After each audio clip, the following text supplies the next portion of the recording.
déjà 10 ans. Ce jeudi 16 mars, Cash Investigation fêtera dès 21h10, sur France 2, sa première décennie. Dans une émission spéciale, Élise Lucet reviendra sur les révélations les plus marquantes du programme. L'occasion de se remémorer les interviews les plus houleuses et compliquées à obtenir de la journaliste la plus tenace du service public. En janvier 2022, l'ancienne présentatrice du JT de 13h s'était frottée au refus d'Olivier Véran d'intervenir dans le numéro intitulé Liberté, Santé, Inégalité, sur les déserts médicaux en France. Comme à son habitude, l'équipe d'Élise Lucet avait montré les coulisses peu reluisantes de notre système de santé. Le ministre de la Santé d'alors avait pointé du doigt le montage trompeur de l'émission, et provoqué l'agacement de son interlocutrice. Mais cet accrochage est loin d'avoir été le plus violent, en 10 ans d'investigation sous tension. Zoom sur 5 classes entre la journaliste et des politiques qui ont marqué les esprits.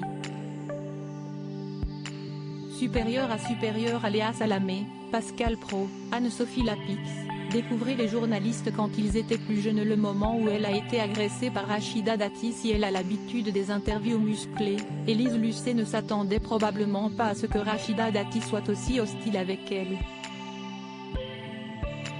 En 2015, la journaliste aborde celle qui est alors députée européenne Les Républicains. Le sujet ? L'enquête parlementaire dont elle fait l'objet en raison des soupçons de conflit d'intérêts avec GDF Suez. Agacée par l'insistance de la reporter de France 2 et de ce qu'elle qualifie d'accusations à la con, l'ancienne garde des Sceaux rétorque : « Vous êtes juge d'instruction ? Celle qui s'est sentie harcelée, comme elle le confiera 4 ans plus tard dans TPMP, va ensuite tenter de semer Élise Lucet, en accélérant le pas et en lui criant : « Je n'ai pas peur de vous, ma pauvre fille. Ma pauvre fille. Non mais quand je vois votre carrière pathétique. » Une altercation dont de nombreux téléspectateurs se souviennent encore, 7 ans plus tard. Le moment où elle a anéanti Nicolas Hulot. Épisode plus récent. Celui de son appel à Nicolas Hulot, en novembre 2022, dans le cadre d'une enquête signée Envoyé spécial et menée sur plusieurs années, concernant les accusations d'agression sexuelle et de viol le visant.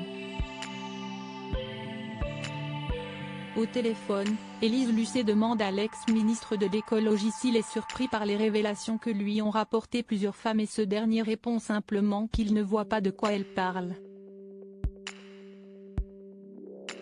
Pourtant, à cette période, il était au courant qu'une plainte pour viol avait été déposée contre lui 10 ans auparavant. Non Élise, je ne peux pas vous répondre là, je suis anéantie. Si esti même pas que ça me surprend, si esti que je suis anéanti, répond l'ancien présentateur d'Ushuaïa. L'appel s'achève quand Nicolas Hulot assure ne plus avoir la force de se défendre.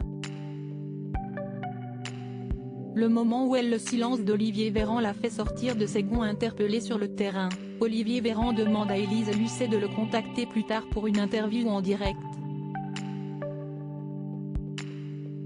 Le ministre de la Santé a visiblement l'air de se méfier du montage fait par les équipes de Cash Investigation. Ce qui a fait sortir de ses gonds la journaliste, qui n'a pas caché son mécontentement au micro de Philippe Vandel, ce jeudi 13 janvier, jour de la diffusion du nouveau numéro sur France 2. Je trouve que demander à un journaliste de faire du direct alors qu'il n'y en a pas dans l'émission, ce n'est pas possible, a-t-elle fait savoir.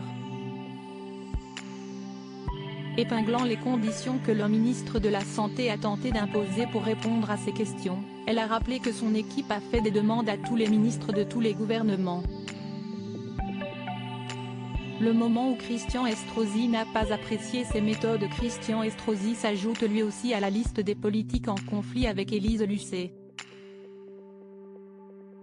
Vous vous êtes fixé votre thèse, vous avez cherché à l'étayer, à la démontrer par tous les moyens, CIST ainsi que le maire de Nice a qualifié le travail d'investigation des équipes de la célèbre journaliste, en 2016.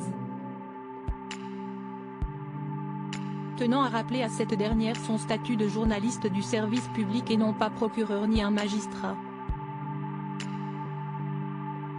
Je connais vos méthodes, lâche Christian Estrosi, après avoir été vivement critiqué dans l'enquête de France 2 sur l'attribution des marchés publics, au sujet du financement du stade de Nice.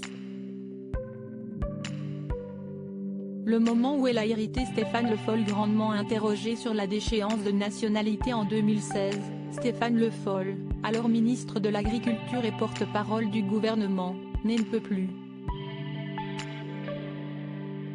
Et lorsque CIST autour d'Élise Lucet de vouloir le cuisiner pour cache investigation, sur un autre sujet, celui de la vente de pesticides en France, il est de nouveau très irrité. Pourquoi ? Les questions de la journaliste lui semblent trop pressantes. Heureusement, l'entretien se termine finalement bien. Crédit photo, Stéphane Le Mouton.